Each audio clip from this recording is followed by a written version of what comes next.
Howdy doody, folks. You listen to It Came From the Radio. As you know, you probably put your radio station on. I hope you knew where you were, up, down, left, or right. I don't know if people know where they are nowadays now.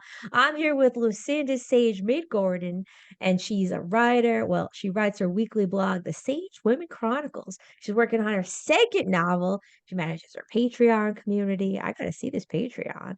Maybe it's something scandalous, Apple subscriptions. And she also produces a bi-weekly podcast called Story Power. Hello. Hello, good to be here. So now, why do you do all the things you do? I've loved stories since I was a child when we had family movie night and we discussed them. And so almost everything I ever did in my life was about stories. And when I Mhm. uh, got a degree, got multiple degrees, but 2 degrees in theater. And then I started teaching drama at the high school level. I got a master's in education. And then I started teaching at the college level. So it's sort of everything I do now is sort of an Mm. outgrowth of all of that, analyzing stories, reading stories, watching movies, talking about them. So that's kind of everything I do. My blog, I started my blog in 2013 so I could learn to be a better writer. Mhm. And the podcast I started during the pandemic because I wanted to continue to talk about stories, and I didn't get to be in the classroom with my students. We had to do it via Zoom. So that's that's kind of the short version. I see. All right. Well, I guess it's only 10 minutes. So even though I'm interested, we're going to take a closer look and ask Lucinda, now, how did you get hooked on stories? Well, it all really had to do with my father. He loved stories, but he had dyslexia, and so he didn't finish high school. But he had to teach himself how to read, and he loved reading.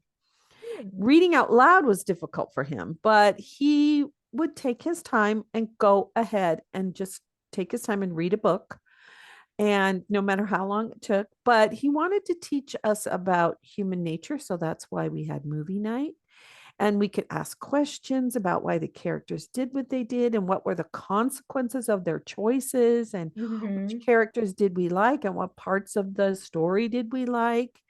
And eventually we would talk about the theme of the story. Now, my dad didn't call it the theme, but what did the story mean? Oh. So yeah, I'm always looking at that. I'm always looking at what can I be learning from this story. So Hmm. And a lot of people tell stories, and a lot of the people that should be telling the truth as our public leaders are telling a lot of stories. I'd say I call it more storytelling than leadership nowadays, but that's just my perspective. well, yeah, and part of it is when you analyze stories, and I became an actor. You get to read body language. You learn how to decipher. Well, this person might not be telling the truth, or that Hmm. character might not be telling the truth. They might think they're telling the truth, but it's not quite the truth. Yeah, so that's that's one of the advantages of paying attention to stories.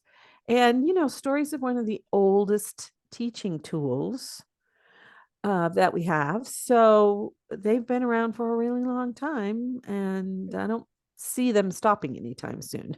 Well, speaking of something that's been around for a very long time, now you said this, I didn't say this. You said this, I didn't say this. So don't punish me.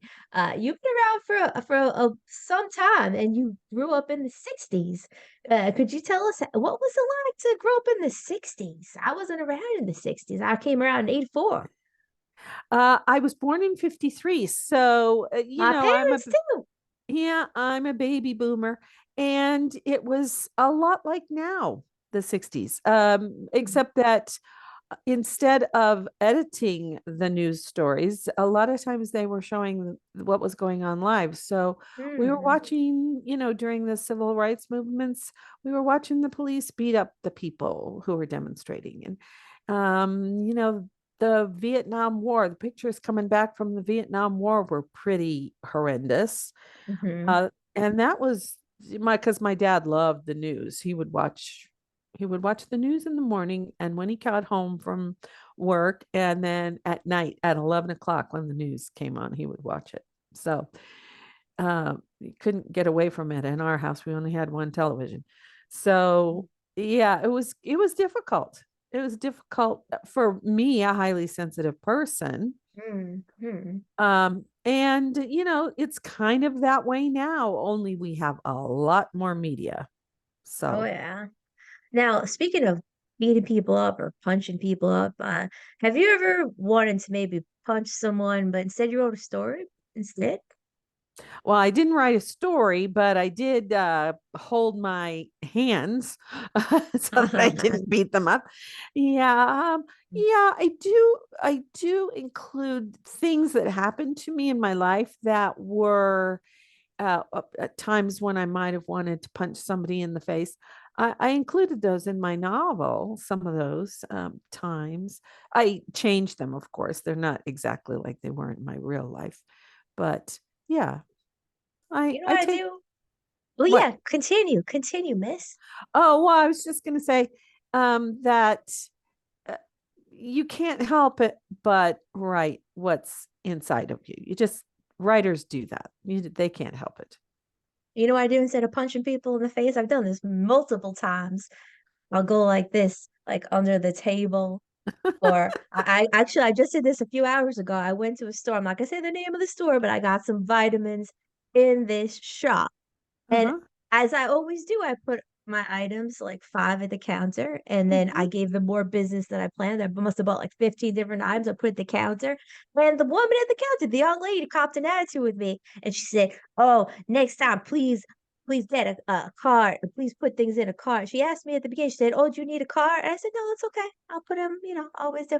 Please." And she had an attitude, and she led me to the apple cider vinegar. Oh, she led me to. I said, "Where's the apple cider vinegar?" And she led me to a bunch of gummy bears. And I said, "That's not apple cider vinegar, it's gummy bears." She said, "Well, you should have specified." And you know what? I wanted to punch her in the face. So instead, while she's ringing me up, I'm just like, yeah, yeah, dancing around.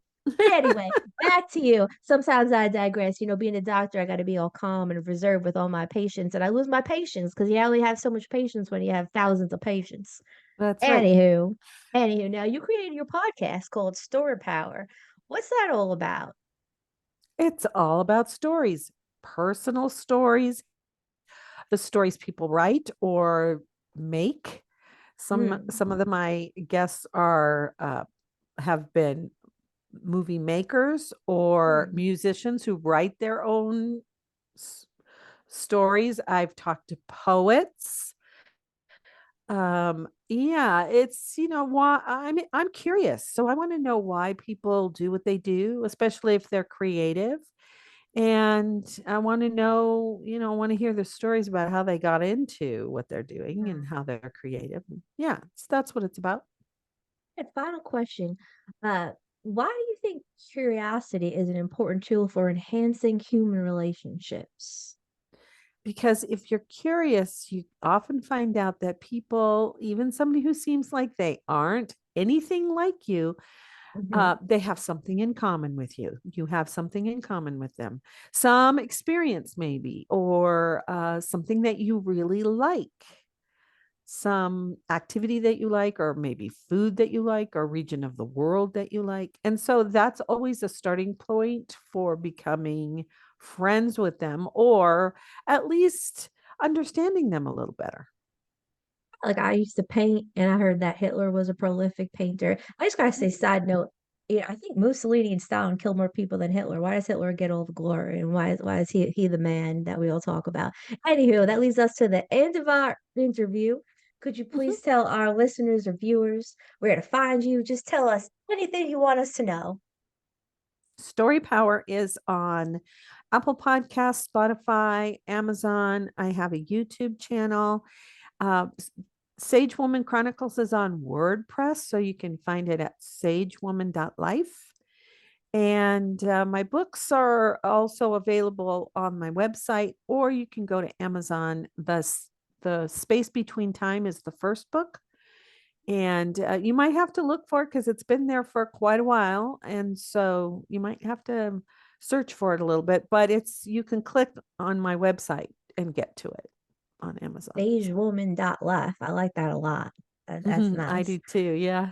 And any final thought you'd like to share with society or listeners on the radio?